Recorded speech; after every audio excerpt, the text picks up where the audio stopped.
សុខសប្បាយអត់មានអារម្មណ៍យ៉ាងម៉េចដែរចូលរួមក្នុងកម្មវិធីហ្នឹងមកកម្មវិធីអីដែរមកកម្មវិធីអីដែរគេទៅថាម៉េចបិទសញ្ញាទេតែថាម៉េចដែរហ្នឹងហ៎គិតខ្លួនឯងណាអញ្ចឹងយើងឃើញថាពិសេសតែថ្ងៃនេះតែមានវត្តមានបងប្អូនណាមកគ្រប់គុំគោលដៅរបស់យើងទាំងអស់ហើយយើងមិនដឹងថានៅក្នុងគុំពុកព្រីរបស់យើងនឹងបានអញ្ជើញមកគ្រប់គ្នាដែរទេ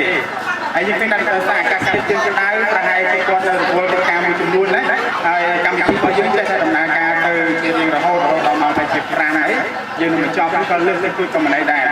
ហើយសូមថ្លែងអំណរគុណដល់បងប្អូនដែលជាអ្នករៀបចំនៅក្នុងគុំទូព្រីគឺសូមសរសើរដល់ចិត្តស្មោះមែនគ្រាន់តែឃើញអំពីរបៀបរៀបចំរបស់អង្គការ GDI គាត់បានផ្សាយយកមកអនុវត្តរ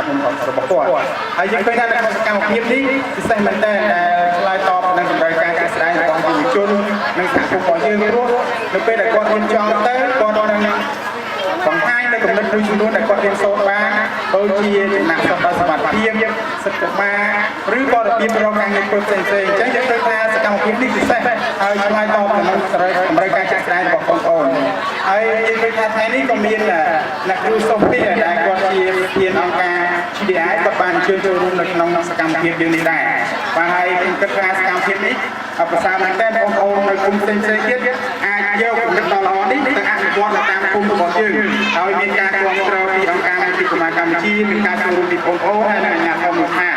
ហើយខ្ញុំមិនមានអីនិយាយច្រើនទេដោយសារវាជាឱកាសដ៏សប្បាយរបស់បងប្អូនហើយប្រគល់កិច្ចការនេះជួយបងប្អូនដើម្បីបន្តកិច្ចការរបស់យើងហើយខ្ញុំគិតថាកិច្ចការរបស់យើងនេះនឹងមានជារៀងរហូតទោះជាមិនមានការគ្រប់គ្រងពីអង្គការវិទ្យាគមកម្ពុជាក៏ដោយក៏យើងតាំងចិត្តក្តេចណាស់ចិត្តធ្វើឲ្យជោគជ័យដែរហើយខ្ញុំបានដំណឹងថាយើងរៀបចំកិច្ចការនេះរយៈពេលប្រហែលជា2ថ្ងៃហើយយើងខិតខំខ្លាំងមែនទែនហើយសូមប្រសាទដល់បងប្អូនទាំងអស់គ្នាដែលបានរៀបចំចាត់ចែងហើយមានការសហការគ្នាដ៏ប្រសើរប្រសិនបើបងប្អូនអត់មានការសហការគ្នាទេ